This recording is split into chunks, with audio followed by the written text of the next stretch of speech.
Waffles Mcgrawl reporting in live from the front lines of the war of Waffles. In today's news, we have the telework naughty list. Senator Ernst unveils telework naughty list of federal agencies. So we're going to look at this article from the Federal Times. Sen. Ernst unveils telework naughty list of federal agencies. By Molly Weissner. Wednesday, December 6th. Sen. Joni Ernst, R. Iowa, holds up a naughty list of no-shows that includes government agency building occupancy rates during a press conference after a Senate Republican policy luncheon, Tuesday, Dec. 5, 2023, on Capitol Hill in Washington. Sen. Joni Ernst, R. Iowa, unveiled her version of Santa's naughty list late Tuesday, featuring a ranking of federal agencies with low occupancy rates in their buildings and calling for government workers to return to offices.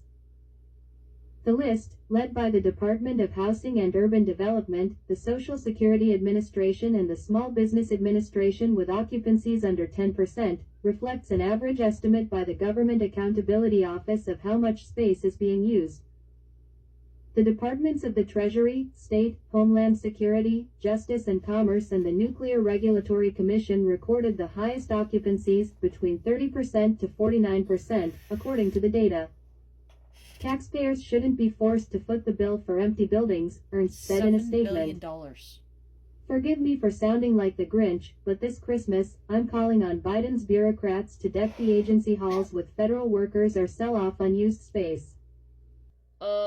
Right at the beginning of the article, if you just click on her name, Joni Ernst, R. Iowa, it will take you to her page where you can download the naughty list. These are the federal agencies that have not been physically showing up to work. And I'm going to go ahead and read the naughty list. The Federal Space Utilization Agency Headquarters 3-month average space utilization statistics. Official use only.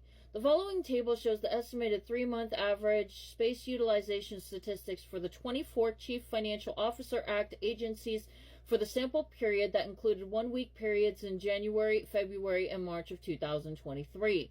The Office of Personnel Management has indicated information about the relative concentration of federal personnel in any given building may raise security risks for federal personnel.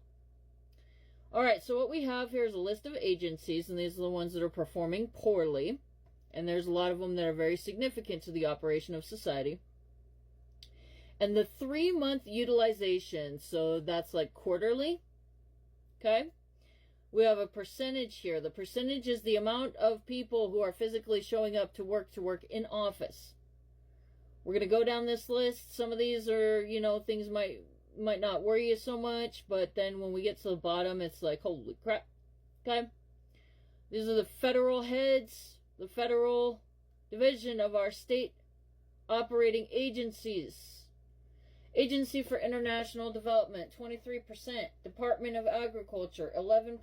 Department of Commerce, 36%. Department of Defense, 25%.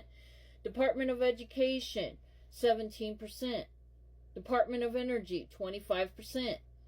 Department of Health and Human Services, 19%. Department of Homeland Security, 31%. Department of Urban Development, 7%. That's the Department of Housing and Urban Development. Considering that we are in a housing crisis right now, I'm a little bit concerned that we have 7% of those people showing up to work physically. Department of Justice, 31%. Department of Labor, 18%. Department of State, 49%. Department of the Interior, 26%. Department of the Treasury, 40%. Department of Transportation, 14%. Department of Veterans Affairs, 14%. The Environmental Protection Agency, 17%. National Science Foundation, 14%. Nuclear Regulatory Commission, 30%.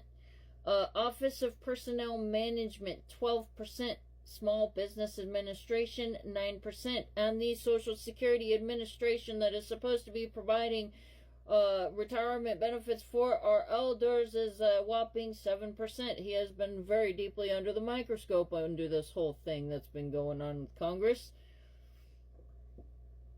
What we need to know, though, along with this information, this is the ones that are physically showing up to work. We need performance statistics from pre and post pandemic to see how this has impacted the public in receiving vital services like SSI and protecting the environment and regulating businesses and stuff.